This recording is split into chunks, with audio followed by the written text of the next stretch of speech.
बिस्मिल्लाहिर्रहमानिर्रहीम। अस्सलाम वालेकुम। मैं हूं मोहम्मद इदरीस खान एडवोकेट। दोस्तों, जब रब की मेहरबानी होती है तो बड़े बड़े मुश्किल काम आसान हो जाते हैं। एक बाबा जी जिनका नाम अब्दुल कादर है और बलूचिस्तान का एक दुश्वार गुजार इलाका, अब जहाँ पे खुश्क पहाड़ हैं, वहाँ पे एक मुश्किल तरीन जगह पे रहने वाला एक बाबा जी अब्दुल कादर साहब एक झोंपड़ी में रह रहे थे और चरावाह थे। ये बकरी चराने का काम करते थे, माल मवेशी रखा हुआ था, कुछ चंद बकरियाँ थी इनके पास, और ये एक सच्चा आशिक रसूल था। और बाबा जी इनका जो शौक़ था, इनका जो ज़ौक़ था, वो उम्रा करने की इनकी कोशिश थी कि मैं उम्रा के लिए जाऊं। तो जब ये उम्रे की तैयारी कर रहे थे और बड़े पिछले 15 सालों से वो उजरत पे बकरियां चरवा रहे थे और अपनी वो मेहनत का पैसा जमा करते करते उनकी ये ख्वाहिश थी कि मैं उम्रे के लिए जाऊं। लेकिन वो पिछले 5-10 साल से वो कोशिश कर रहे थे लेकिन उम्रे पे नहीं जा सके। इस दौरान जब पैसे जमा हुए, जब तैयारी हुई, पासपोर्ट वगैरह बनाया, तो इस दौरान जो है कोविड-19 की जो पाबंदियाँ हैं वो सफ़र की वो लग गई और फिर ना जा सके। अज़ाम बाद फिर जब तैयारी हुई, जब पैसे वगैरह जमा हुए, जब मुकम्मल तौर पे उनका काम हो गया, वो उम्र पे चले गए अल्लाह के फजल से। तो वहाँ पे जब जाते हैं तो उनकी एक वीडियो वायरल होती है।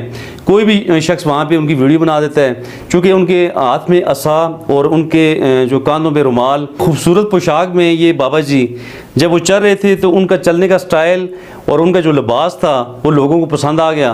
किसी शहरी ने वहाँ पे उम्रा के दौरान उनकी वीडियो बना ली। जब वीडियो बनाई तो वीडियो उन्होंने शेयर की लोगों ने, और ये मज़कूरा वीडियो जो है इतनी ज़्यादा शेयर हो गई कि पूरा अरब मीडिया जो है ना इसे उसने उठा लिया और इतना ज़्यादा लोगों ने शेयर किया कि पूरा अरब में, न सिर्फ अरब में बल्कि दीगर दुनिया में भी लोगों ने इस बाबा जी को देखा और इतने लोग बाबा के फ़ैन इकट्ठे हो गए और हर शख्स बाबा के साथ सेल्फियाँ बनाता। जब बाबा जी वहाँ से जब वापस आए, जब एयरपोर्ट पर पहुँचे, वहाँ पर भी सिक्योरिटी वाले जितने भी वहाँ पर लोग शहरी मौजूद थे वहाँ पर, उन्होंने बाबा जी के साथ वीडियोज़ बनाई। बाबा जी को ये इल्म नहीं था कि मेरे साथ क्या हो गया कि मैं इतना ज़्यादा फेमस हो गया चंद दिनों में। तो ये सारी अल्लाह मेहरबानियाँ थी।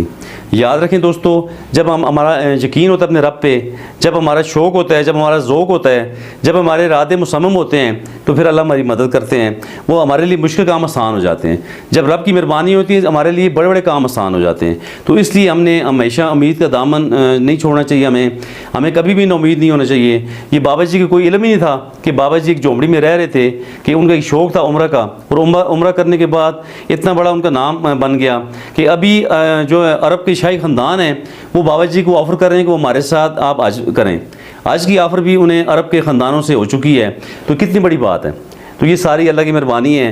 लेकिन बाबा जी का जो शौक़ और ज़ौक़ था वो इतना हाई लेवल पे था कि अपने रब से उसका इतना गहरा तलक था बाबा जी का कि अल्लाह ने कितना उनके लिए काम आसान कर दिए और पूरी दुनिया को उनके पीछे लगा दिया। तो बहरहाल ये होती हैं रब की मेहरबानियाँ। और यहाँ पे एक आयत मुबारक मैं कोट करना चाहूँगा कि कुरान मजीद फुरकान हमीद में अल्लाह ताला फरमाते हैं, वअन लैसा लिल इंसान इल्ला मा सहा। और इसका मफ़हूम ये है और ये कि इंसान के लिए वही होगा जिसकी इसने कोशिश की। तो दोस्तों, हमने हर वक्त कोशिश करनी है। हमने अपने रब को राज़ी करना है। हमने अल्लाह और अल्लाह के रसूल को राज़ी करने के लिए तमाम वो काम करने हैं जो हमारे अल्लाह और अल्लाह के रसूल को पसंद है। हमने उन तमाम कामों से अपने आप को रोकना है जिससे हमारे अल्लाह ताला नाराज़ होते हैं, हमारे अल्लाह के नबी नाराज़ होते हैं। तो इसलिए हमें अपने रब से उम्मीद रखनी चाहिए। हमें हर वक्त अपनी जदोजहद जस्तजू में लगा रहना चाहिए। अल्लाह ताला किसी वक्त भी हमारे साथ मेहरबानी कर सकते हैं, बल्कि हर वक्त रब हमारे साथ हम पे मेहरबानी कर रहे हैं। हम तो अपने अल्लाह का शुक्र अदा ही नहीं कर सकते। तो इसलिए मैं यही गुजारिश है मेरी कि हमें अपने रब से उम्मीदें रखनी चाहिए और हमें नेक काम करने चाहिए। हर वक्त पुरुमीद होकर अपने काम में, अपने मिशन पे हमें लगा रहना चाहिए।